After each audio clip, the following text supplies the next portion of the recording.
Thank you, Pam, and thanks for having me. I'm really excited to be here, my first time in Alaska.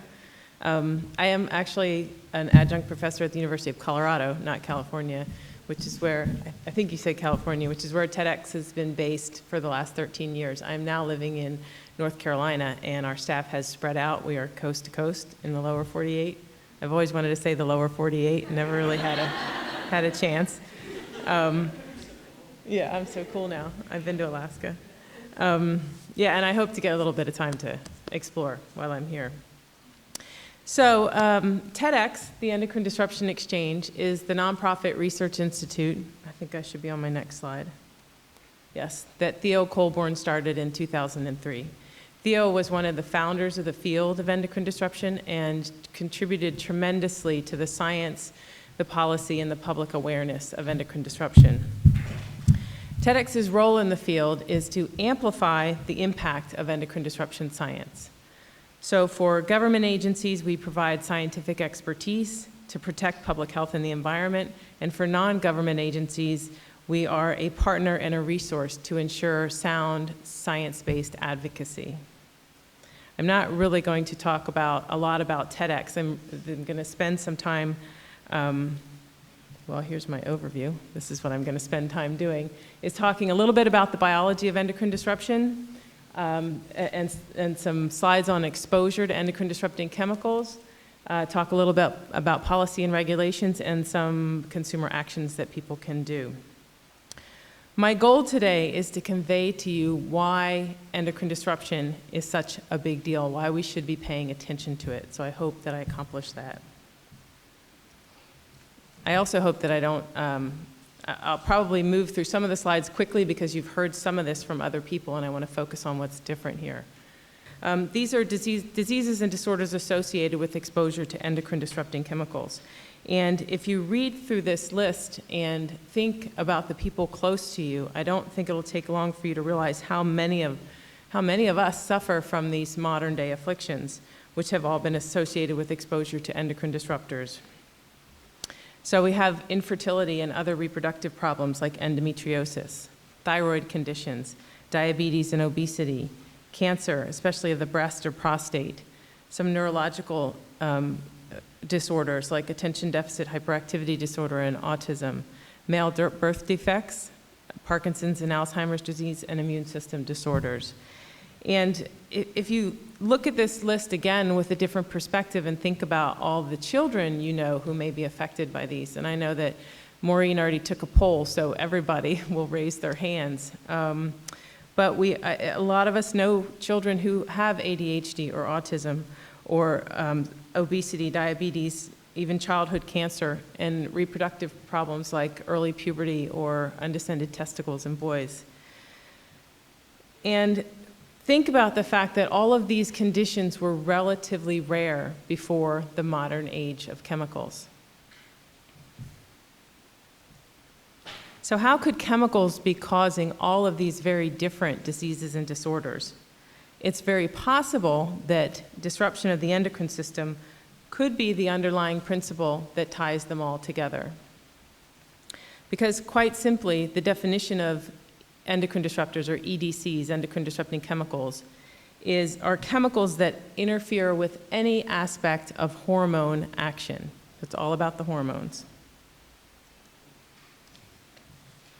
Let's explore what that means a little bit. The endocrine system is a complex network of chemical interactions in the body. The primary endocrine glands and organs, where hormones are produced and secreted, are shown in this diagram. It includes the ovaries, the testes, adrenals, and thyroid. Those are probably the most well-known endocrine glands, but also other organs like the heart, the kidneys, structures in the brain, even fat tissue and muscle are endocrine organs, and the skin is an important endocrine organ that's the interface between our internal and external environments. These organs, glands, and tissues communicate with each other by sending hormones. They're the messages through the bloodstream. The hormones then bind to receptors in the target cells to deliver their message. This word cloud shows a few hormones like estrogen, testosterone, insulin, melatonin, but there's upwards of 50 different hormones coursing throughout our bodies. Through this dynamic process of sending and receiving chemical messages, the endocrine system influences how we develop, grow, and mature, how our reproductive systems function. It influences intelligence and behavior, our sleep patterns, appetite, thirst, metabolism, fat storage, also our response to stressful situations and our ability to fight illness. Hormones also influence all the things you regularly get checked by your doctor: blood pressure, blood sugar, cholesterol, bone density, and more. So endocrine disruptors are chemicals that bind to the hormone receptors in all those different glands, organs, and tissues. And they can mimic your natural hormones, or they can block those natural hormones from doing their job. They can also interfere with the production of hormones and how they move throughout our bodies, how they're metabolized or broken down. The more we study endocrine disruptors, the more we discover how they function. The field is just exploding with new knowledge. There's new receptors, new mechanisms are discovered regularly. Now, I mentioned that endocrine disruption may be the underlying causative feature that connects these diseases and disorders of the modern world that we saw earlier. One reason for this hypothesis is that endocrine disruption can result from exposure to very low concentrations, very small amounts of an endocrine disruptor, sometimes as low as the amounts that we are exposed to on a regular basis. Of course, this makes sense. Hormones function at extremely low concentrations, even in the parts per trillion. A part per trillion has been compared to a drop of water in 20 Olympic-sized swimming pools. So you can imagine how small an amount of a hormone or hormone disruptor would be needed to affect the human body. We know that many chemicals, including endocrine disruptors, can cross the placenta, that health effects occur from prenatal and early life exposure. And perhaps most disturbing is that effects of exposure in utero can be permanent. So if you think about the early weeks of pregnancy, when you might not even know you're pregnant, and that little cluster of cells, the stem cells, which can become anything, they start to differentiate into testicular cells, heart cells, thyroid cells. This is an extremely vulnerable time in development. In order to demonstrate the effects of prenatal exposure to endocrine disrupting chemicals, in 2009, TEDx released an online scientific resource we call Critical Windows of Development. This slide shows a screenshot from our website. And when you open up the critical windows of development, you first see a timeline of the developmental events in normal human development, week by week across the 3 trimesters. There's 28 different rows representing different organs and glands of the endocrine system, where you can see, for example, that 4 weeks after the sperm and the egg meet, you can already identify in the embryo the forebrain, the hypothalamus, which is very important for endocrine functioning.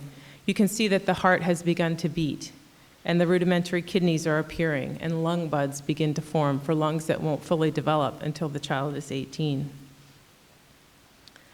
So then in this display, you can click on a button for any one of these chemical groups and see what happens when a pregnant rat or mouse is given a very small amount of that chemical during a specific week in development. So we've mapped out bisphenol A, the plastic, phthalates, the plasticizer, chlorpyrifos, which is a pesticide, dioxins are air pollutants, and the two perfluorinated compounds. This demonstrates the alignment of normal developmental events with what can go wrong with EDC exposure, based on what we've learned from laboratory animals. It's really quite overwhelming to see all the ways the endocrine system can be perturbed. And you can imagine how difficult, this is done in laboratory research with one chemical at a time. You can imagine how difficult it is to understand these exposures in humans where we're exposed to a mixture of these all the time. So I'm going to shift gears a little bit and talk about exposure. You might wonder, where do these hormone disrupting chemicals come from? Most EDCs have their origins in the extraction, processing, and/or burning of fossil fuels. Big surprise, the fossil fuel industry is behind this. So for example, if you start on the bottom left there, aromatic hydrocarbons like benzene and toluene, they come up from underground during methane extraction, as one example, natural gas, and they become valuable feedstock chemicals for the synthesis of thousands of other chemicals like flame retardants, food additives, antimicrobials, solvents, plastics, dyes, all of these different chemicals that are also endocrine disruptors. And they're used, then those are used in a variety of consumer products that you can see on the right. Personal care products, household products, cleaning products, all the way down to clothing, toys. This list is endless, really. This is just an example. And then it hasn't been talked too much yet, but I think that most of you probably understand that these chemicals, they leach out of the products. For example, bisphenol A leaches out of food can linings and plastic food containers, especially when they're heated or if they're used with acidic foods. Some chemical molecules also simply migrate away from the products. So those thermal receipt papers, the ones you can write on with your fingernail, are coated with bisphenol A, which is an estrogen. And those molecules are not bound to the piece of paper, so they just sort of trickle off into your purse in a way.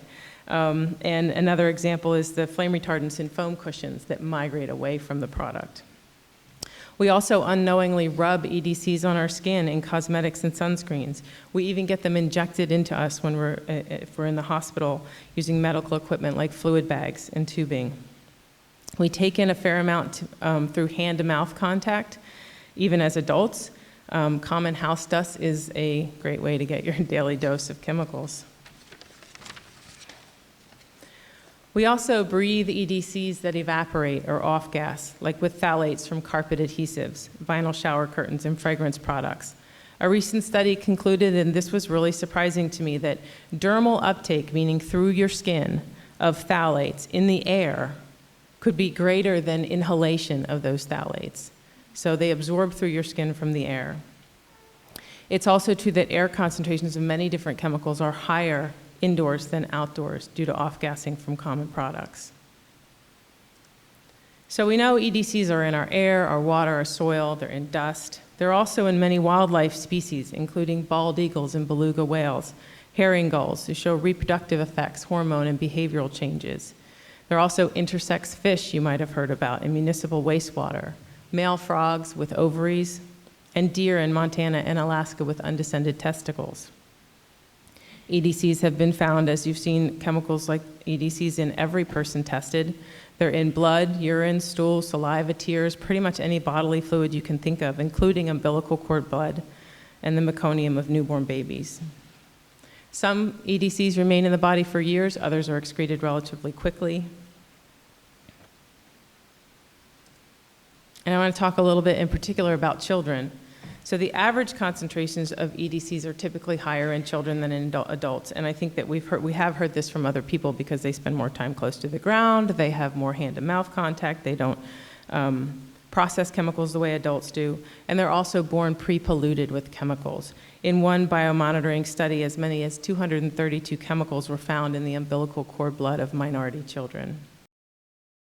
I hope I've been, up to this point, successful at conveying to you the importance of endocrine disruption to children's health. Just a few weeks ago, there was a meeting in Washington, D.C. The National Institute of Environmental Health Sciences hosted the 25th anniversary of endocrine disruption science. And much of that research over the last 25 years has been funded by NIEHS and has contributed to this wealth of knowledge that's been developed. But at this point, as Maureen said, the science is clear. Scientists will continue to study this, but we know enough information now that we should be able to take action. We know these chemicals are widespread in the environment. We know they're impacting the health of wildlife and humans, and that exposure is particularly damaging during in utero and early life development. Unfortunately, as you well know, regulations have not kept up. We still have little to no meaningful regulation of bisphenol A or any other chemical for its endocrine disrupting properties. Recently, the FDA, after 44 years, decided to get triclosan out of hand soaps, but it's still allowed to be in toothpaste. Phthalates, a widely used component in plastics and fragrances, is regulated in some children's products, but not in products that pregnant women use. And the new TSCA reform bill that was mentioned earlier that was signed into law this summer, it doesn't even mention the word endocrine. So this is not really progress. We still don't have pre-market testing. Pharmaceutical drugs are thoroughly tested before being sold to consumers. There's nothing like that for environmental health chemicals or environmental chemicals. One more slide of bad news. So this leads to a situation in which chemicals that are under scrutiny for their endocrine disrupting properties are being replaced by chemicals that we know very little about, starting that cycle of science all over again. It's a phenomenon you might hear referred to as regrettable substitution. For example, some manufacturers have taken BPA out of products, but replaced it with BPS. If you look at the bisphenol A is on the left, the molecular structure there, and on the top right is bisphenol F. You'd think that it'd be pretty obvious that it might have similar effects. In the anniversary meeting a few weeks ago, this was referred to as chemical whack-a-mole because you knock one down and another one comes right back up. Chemical manufacturers are also insisting that in order to call a chemical an endocrine disruptor, we have to understand the biological mechanisms by which it exerts its effects. And this is unprecedented in other chemical regulations. We've regulated carcinogens long before we really understood how they worked. The same thing with lead. We were able to take it out of some products and change people's lives without understanding how it caused neurodevelopmental effects. So it's critical that we begin operating under the precautionary principle. And it's been alluded to at this meeting. I hear it mentioned in a lot of places, but I think it's important to read it and really feel the impact of it. It's a powerful statement. Where there are threats of serious or irreversible damage, which I hope I've demonstrated, lack of full scientific certainty shall not be used as a reason for postponing cost-effective measures to prevent environmental degradation. This is a widely accepted principle, and it is being used in some regulatory contexts, especially in Europe. My translation of this is better safe than sorry. It's just common sense. We do have some good news, and some of this was brought up by Charlotte Brody, that there are industry sectors like retailers and product manufacturers who are already operating on the basis of the precautionary principle. They're not concerned about exactly how a chemical works. They know their customers don't want it in their products, and they take it out. I was in the panel that I hosted at the NIEHS meeting. One of the speakers was someone from Walmart, and they said, we're not scientists, we just want these chemicals out of our products. They have the power to do that. They reduced tons of chemicals in their supply chain, and they didn't even tell anybody about it. They're not advertising that they're reducing chemicals in their products. There was another person who spoke from the cosmetic company Beauty Counter who described the stringent standards they're using to develop cosmetics that don't have endocrine disrupting chemicals in them. So this is happening in a lot of places, and this is happening because consumers are driving this. Yes, there are advocacy organizations that are doing the hard work of pushing, but also because consumers are talking and saying, we don't want these chemicals. And I think there's room here for the individuals to have some power, even if you're not a scientist and you don't understand all of the ins and outs of how it works. If there's something that you're concerned about, it's worth bringing it up at the stores that you shop at. Say, do you have baby pillows without flame retardants? You know, do you have fragrances without phthalates? You can ask those questions, and I've tried doing this myself, and they usually say, I don't know, let me go ask my manager. And they disappear, and they come back, and they say something like, we follow the law. And I say, okay. And I leave it at that. You know, I don't make a big fuss, but at least I've said something, and I think they hear those messages, and that's what drives them to do what they're doing. And regulations take so much time to get into place, and this is, I think, a quicker way to make things happen. And I just wanted, at the bottom of this slide, to leave you with one thing, because we all hear all these horrible stories of what these things are doing. We know these effects are happening, and what can we do about them? I don't think there's been a whole lot done to give people tips on how they can reduce exposure. There's starting to be studies about like the before and after studies, that if you reduce or you change your cosmetic choices, you can reduce levels of chemicals in your body, so we know that that can happen. And there are websites online. One of my favorites is the University of California at San Francisco's Program on Reproductive Health and the Environment has a website, Toxic Matters, that give you tips on what you can do to reduce your exposure. Simple tips for consumers, and I think that's very helpful. So that's it. That's the end of my talk. Thank you. Thanks to our funders.